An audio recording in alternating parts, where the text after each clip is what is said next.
Lapis here with another market update for you guys, and kind of wanted to break down the bigger economic factors that we're looking at here that impacts the Canadian real estate market. I know often during the fall market, a lot of people ask me, a lot of buyers and sellers, what's going on with the market, what's happening with the number of how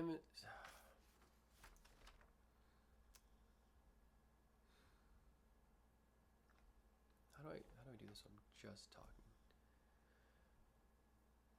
All right, Paul Lapis here with Remax Hallmark, back this week to give you guys another market update. And usually during the fall market, I get a lot of questions from buyers and sellers about what's going on with the sales, what's happening with inventory, and these are all kind of great information and data to dive into for the immediate, right? To understand what's happening this month, this week, but it doesn't give a broader perspective of what's happening in the future. And for that, I have to turn to the bigger economic factors that impact the Canadian real estate market and the Canadian economy as a whole. And so starting with that, I want to start with the Bank of Canada, announcement that happened last week, and a lot of that was based around the CPI data that was released by Stats Canada.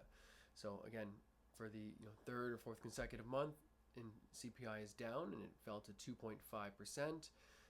We're kind of now floating within that target range of 2% set by the Bank of Canada, and even the core inflation data that the Bank of Canada strongly looks at, that was down to 2.4.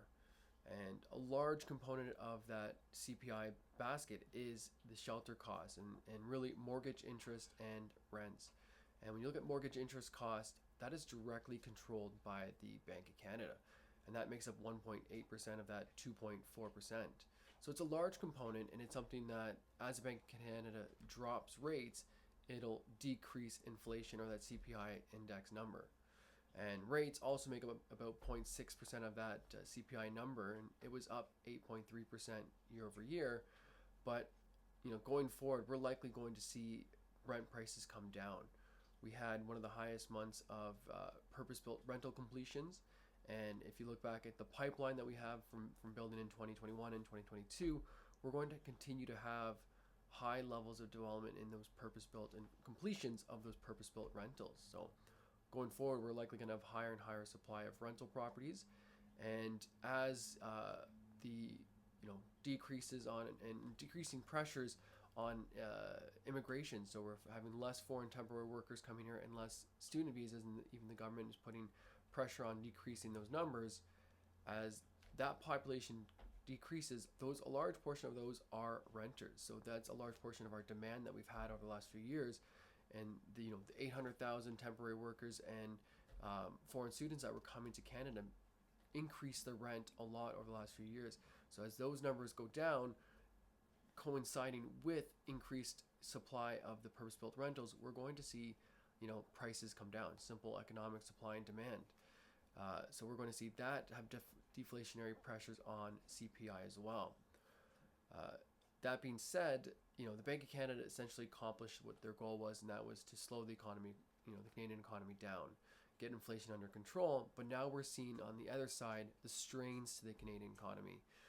We're seeing business loans, decrease. We're seeing mortgage originations by consumers down 15% year over year. So this is the number of Canadians taking on mortgages. Business insolvencies are had the highest June in 8 years. We're seeing about 359 insolvencies a day, and bankruptcies, are on the rise. So we're seeing a factor, the strains, the impact of these high rates on the market. And really, it's not about whether Bank of Canada will hold or cut rates based on inflation. It's going to be whether they're going to be cutting rates based on the Canadian economy, and are they going to be cutting fast enough to offset the strain they put on the economy. The talks are between traders and economic forecasts that we're going to see rate cuts for the rest of this year at the October meeting and the December meeting, and likely at least another five cuts over the next 9 months in 2025. So we're going to see rates come down, but I don't know if we'll have the impacts on the Canadian real estate market that we expect, just because of the strain that the Canadian economy is under. I'll keep watch on this, and I'll keep you posted and informed. Stay tuned for more economic updates like this.